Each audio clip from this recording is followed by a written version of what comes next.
The nurses' bellies began to swell simultaneously, all 8 of them pregnant, despite 5 being virgins and 2 having their tubes tied. The medical impossibility sent shockwaves through St. Michael's Hospital as administrators struggled to understand how an entire floor of nursing staff could become pregnant while caring for just one patient, a comatose Nazi doctor who hadn't moved in 30 years. The hospital board called an emergency meeting, their faces ashen as they reviewed the medical files. How could women who had never been intimate suddenly carry life? How could those surgically prevented from conception now nurture growing embryos? The answer lay hidden beneath a thin surgical scar on the patient's forearm, a secret that would unravel decades of unspeakable experiments and horrors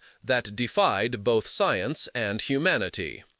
Dr. Heinrich Miller had been discovered in 1975, unconscious but alive, in an abandoned bunker beneath the forests of northern Austria. The discovery was made by a team of historians and archaeologists led by Professor Elias Brenner, a renowned Holocaust researcher who had dedicated his life to uncovering the atrocities committed during World War II. When the team first entered the sealed bunker, they expected to find documents, perhaps medical equipment or other evidence of Nazi experiments. Instead, they found something far more disturbing, a living man, seemingly preserved in a state of suspended animation, connected to primitive but somehow effective life support equipment. The bunker entrance had been concealed beneath years of forest growth, its massive steel door sealed with mechanisms far more sophisticated than anything from the 1940s. The air inside was not stale as expected, but cool and sterile, with an underlying metallic scent that burned the nostrils. Blue lights activated automatically as they entered, despite there being no apparent power source connected to the facility. The machines were unlike anything we had ever seen, Professor Brenner later wrote in his classified report. They appeared to be decades ahead of their time, yet constructed with materials available during the war. The subject, later identified as Mueller, showed no signs of aging despite being in his 70s. His skin was pale but not deteriorated. His muscles had not atrophied, and his vital signs, though faint, were stable. It defied everything we knew about human physiology and medical science. The chamber was circular, its walls lined with pulsing equipment that seemed to blend mechanical components with organic elements. Tubes filled with amber fluid that throbbed like veins. Displays that shifted without apparent electronic components behind them. At the center lay Mueller on what appeared to be a modified surgical table made of crystalline substance that emitted a faint bluish light. He was connected to the surrounding equipment via dozens of filaments thinner than human hair inserted at precise points along his body. The team immediately alerted authorities, and within hours, the bunker was swarming with government officials, military personnel, and medical experts. The decision was made to transport Mueller to St. Michael's Hospital, a facility known for its discretion and advanced medical capabilities. A special ward was prepared, isolated from the main hospital, and a team of carefully selected nurses and doctors was assigned to monitor him around the clock. What they didn't know was that Mueller's comatose state was deceiving. Though his eyes remained closed, though machines breathed for him and fed him, something within his mind remained active, calculating, waiting, extending invisible tendrils of influence throughout the hospital. For the first 3 months, nothing unusual occurred. The patient remained stable, showing no changes in his condition despite being disconnected from the original life support system. The hospital staff noted only that the room temperature around Mueller consistently measured 2 degrees colder than the surrounding areas, and that electronic equipment occasionally malfunctioned when left too close to his bed. The first nurse to become pregnant was Sister Agnes Weber, a 28-year-old devout Catholic who had taken a vow of celibacy. When her pregnancy was confirmed, the hospital administration initially suspected a breach of her vows, but Sister Agnes's tearful denials and obvious confusion prompted a deeper investigation. Within days, 7 more nurses reported similar symptoms, and medical tests confirmed the impossible. All 8 women were pregnant, each approximately 4 weeks along. Dr. Rebecca Klein, the chief medical officer assigned to oversee Mueller's care, was the first to notice something unusual about the pregnancies. "The hormone levels are unlike anything I've ever seen," she noted in her medical journal. "HCG levels 10 times higher than normal, rapid fetal development, and unusual cellular structures in the amniotic fluid samples. These pregnancies defy conventional medical understanding." The abnormalities extended beyond hormonal markers. Ultrasounds at 6 weeks showed embryos with development equivalent to 12 weeks, with unusual neural formations and spine structures that diverged from normal human patterns.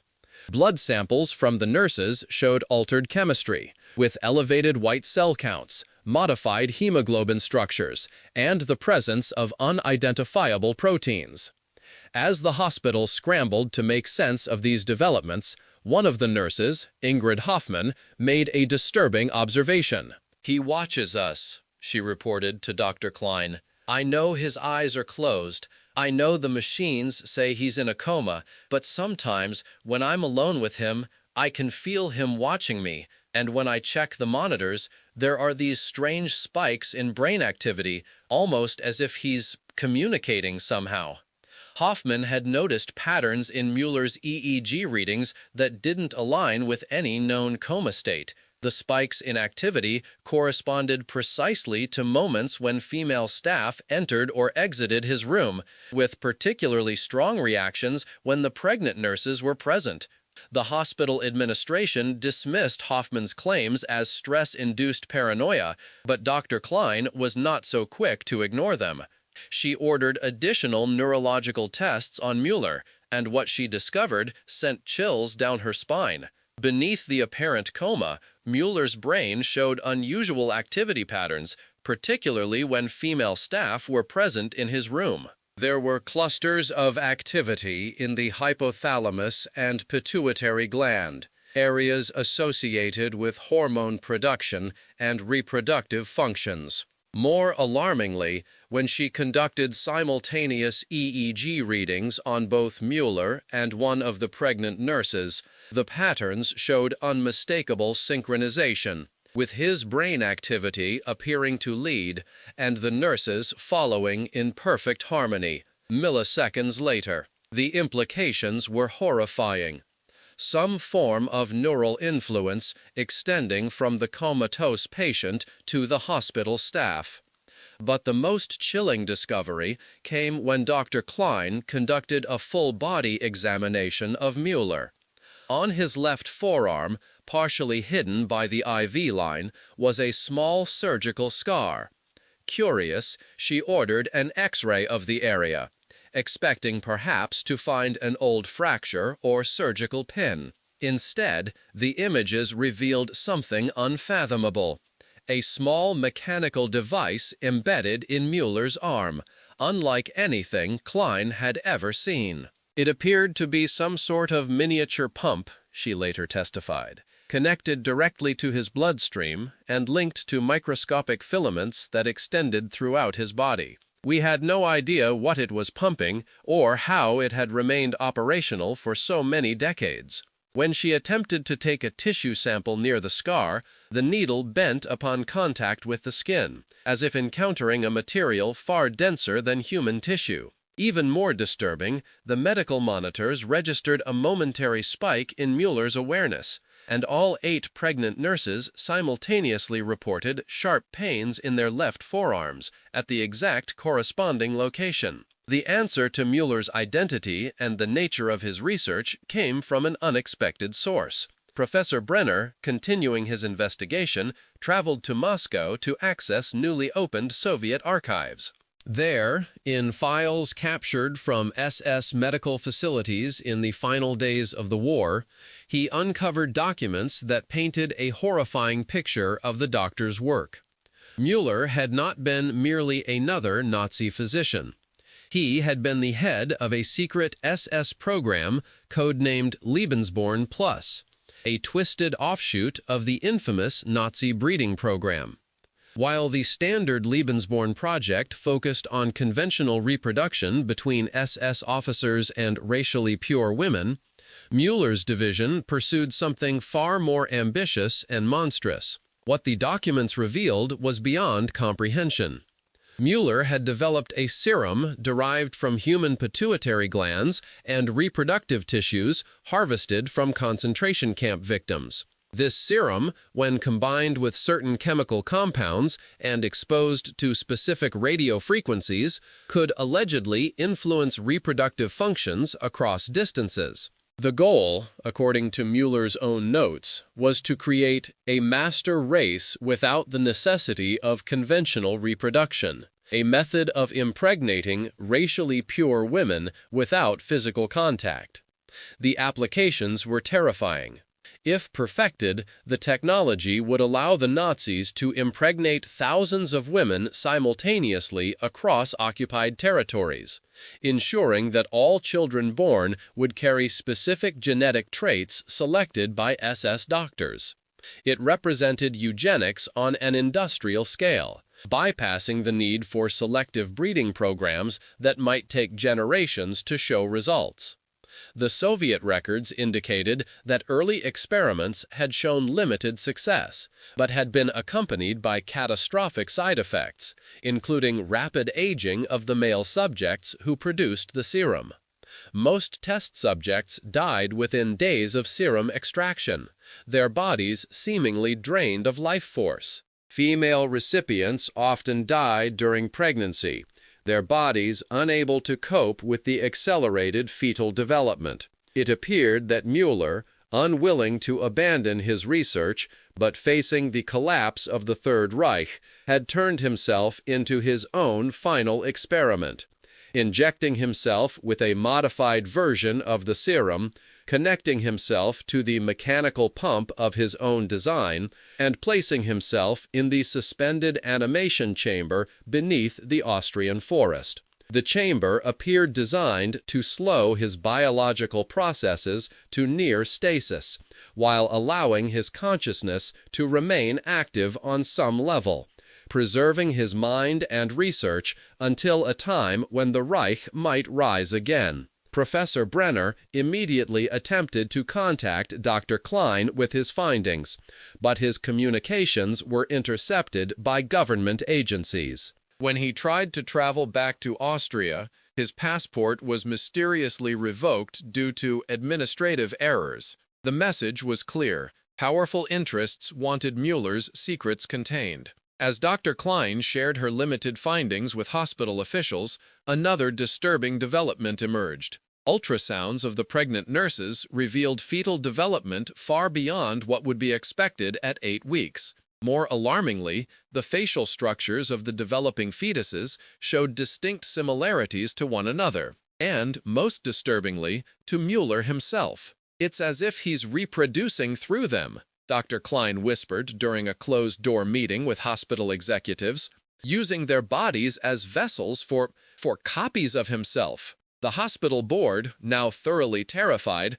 voted to terminate the pregnancies for medical reasons, citing risks to the nurses' lives based on the accelerated development and abnormal hormone levels. The nurses themselves, increasingly under Mueller's influence, initially resisted, but were eventually sedated and prepared for the procedures.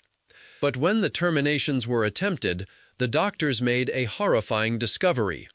The amniotic sacs were unlike anything they had ever seen, reinforced with an unidentified fibrous material that resisted surgical instruments.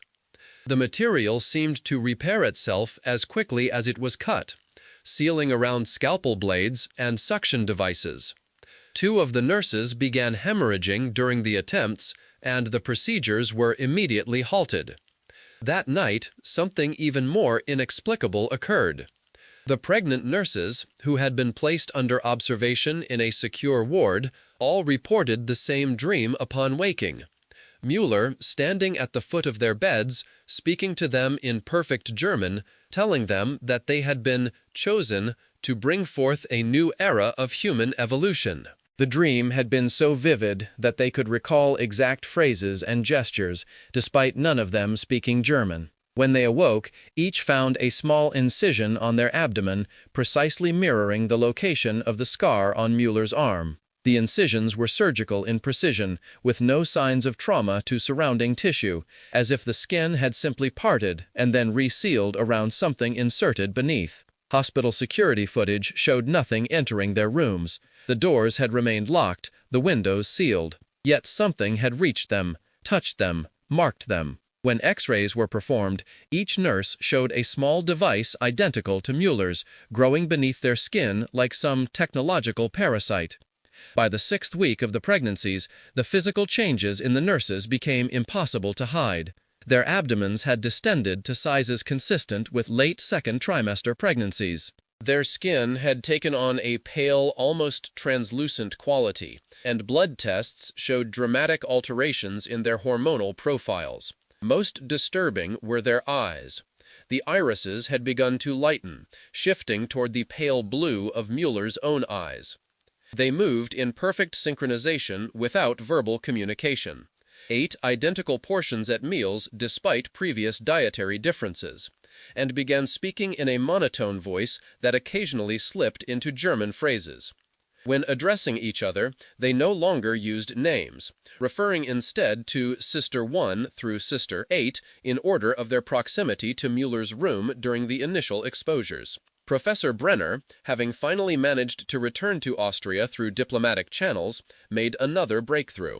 Among Mueller's personal effects recovered from the bunker was a small notebook, its pages filled with cryptic symbols and biograms. Working with a team of cryptographers and medical researchers, Brenner deciphered what appeared to be instructions for controlling the mechanical pump in Mueller's arm, including a method to deactivate it. "The device operates on principles we barely understand," one of the researchers admitted. "It's as if Mueller combined biological components with mechanical elements in ways that anticipate technologies we're only now beginning to explore. The serum it produces appears to contain engineered cellular material that can influence reproductive functions through some form of quantum entanglement, something theoretical physicists are only beginning to conceptualize." Perhaps most disturbing was Mueller's description of the serum's ultimate purpose. According to his notes, the reproductive aspect was merely the delivery mechanism for a much more ambitious goal: the transfer of consciousness across biological vessels. The pregnancies were not intended to create children in any conventional sense, but to generate new bodies for Mueller himself to inhabit. As the situation grew increasingly dire, Dr. Klein made a fateful decision. Against the explicit orders of hospital administration and government officials who had by now classified the entire situation, she attempted to deactivate the pump in Mueller's arm using the instructions from his notebook. The procedure seemed simple enough: a specific pressure point on the scar, followed by a precise injection of a compound synthesized according to Mueller's own formula. As Klein completed the injection, Mueller's body convulsed violently, his back arching off the bed, his mouth opening in a silent scream. For a moment, the medical monitors flatlined, and Klein believed she had killed him. Then, to her horror, his eyes opened. Ich sehe, Sie haben mein Geschenk entdeckt, he whispered in German. I see you have discovered my gift. Before Dr. Klein could respond, before the security personnel could react, Mueller's body began to change. His skin, previously pale but intact, started to crack and flake away, revealing not flesh beneath, but a strange, luminescent substance that pulsated with an unnatural rhythm. The monitors tracking his vital signs displayed readings that were biologically impossible, heart rates that fluctuated between 0 and 300 beats per minute, blood pressure that spiked and plummeted in seconds, brain activity that exceeded anything ever recorded in human history. Was ich haben erschaffen, kann nicht rückgängig gemacht werden, he continued, his voice growing stronger despite the disintegration of his physical form. What I have created cannot be undone. Then, as the horrified medical staff watched, Mueller's body seemed to collapse in on itself, the luminescent substance spreading across the bed, up the walls, across the ceiling. The room's temperature dropped precipitously, frost forming on the windows and equipment. And just as suddenly as it had begun, it was over. Mueller's body was gone, leaving behind only the hospital gown and the mechanical pump, now inert and empty. In the maternity ward, all 8 nurses screamed simultaneously, clutching their swollen abdomens as something inside them responded to Mueller's transformation. The government response was swift and absolute. St. Michael's Hospital was placed under military quarantine. Official records were altered to show that a fire had necessitated evacuation. The pregnant nurses were transported to a secure facility. Their families told they had been exposed to a rare pathogen requiring specialized treatment. Professor Brenner, Dr. Klein, and anyone else with direct knowledge of the events were sworn to secrecy under national security laws. The bunker where Mueller had been found was collapsed with explosives, buried beneath tons of earth and concrete. But secrets this profound have a way of surfacing. 6 months after Mueller's disappearance, reports began to emerge from the secure facility where the nurses were being held. Staff described hearing multiple heartbeats coming from each nurse's abdomen, not the single additional heartbeat of a normal pregnancy, but 3, 4, sometimes 5 distinct rhythms. Ultrasounds were inconclusive, showing only shadows where clear images should be. The nurses had begun to exhibit heightened abilities that defied scientific explanation. They could communicate without speaking,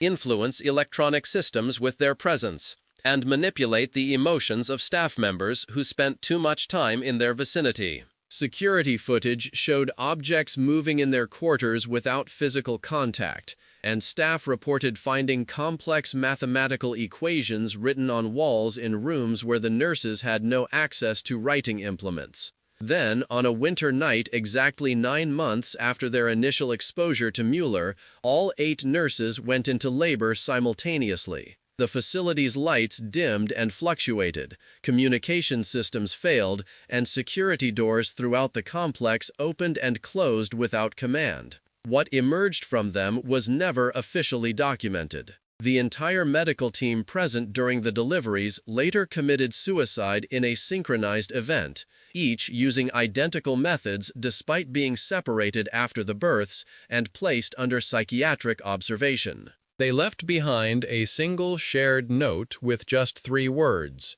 "Not human enough."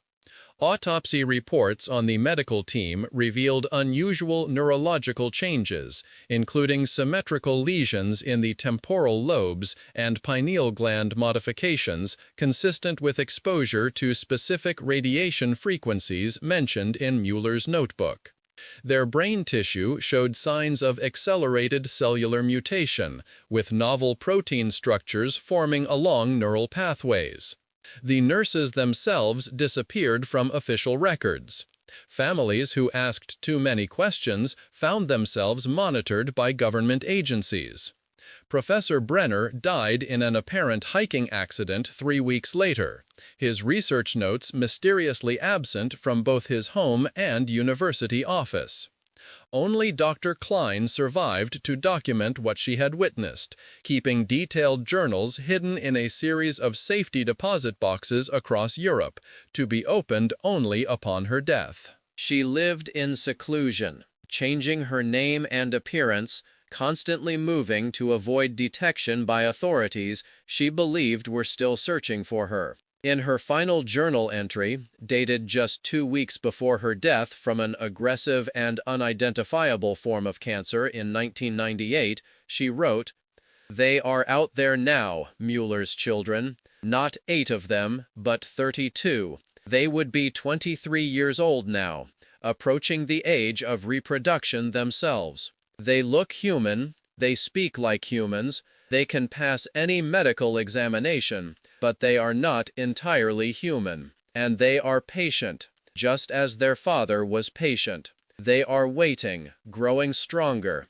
infiltrating key positions in research institutions, medical facilities, government offices, preparing for the day when they will complete what Mueller started." The journal ended with a chilling postscript. "I've felt it growing inside me, too, ever since that day." Something he left behind, something that has been slowly changing me.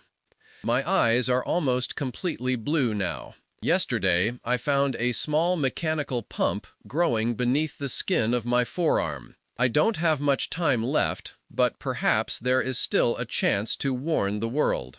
Dr. Klein's journals remained sealed for decades, undisturbed in their various hiding places, until 3 years ago, when a series of unusual medical cases began to appear in hospitals across Europe and North America. Women with no sexual partners reporting pregnancies, their abdomens growing at accelerated rates, their eyes gradually lightening to pale blue. And in each case, hospital records show a new doctor or nurse had recently joined the staff. Young medical professionals, all around 50 years old, all with exemplary credentials, all with the same distinctive jawline and penetrating gaze, all with a small, barely noticeable scar on their left forearm. The most disturbing aspect of these cases isn't what we know, it's what remains hidden. Government agencies have systematically removed records, silenced witnesses, and classified any information related to these events. Researchers who dig too deeply find their funding cut, their reputations questioned, their personal safety threatened. Yet the pregnancies continue to increase in number and geographical spread. Medical professionals report seeing subtle changes in the cellular structure of recent birth cohorts, changes that defy explanation but align with the fragmentary descriptions in Dr. Klein's journals. What is growing within our population? How many generations will it take before Mueller's gift to humanity fully manifests? The answers may already be walking among us, watching us, waiting for the moment when humanity as we know it will be forever changed.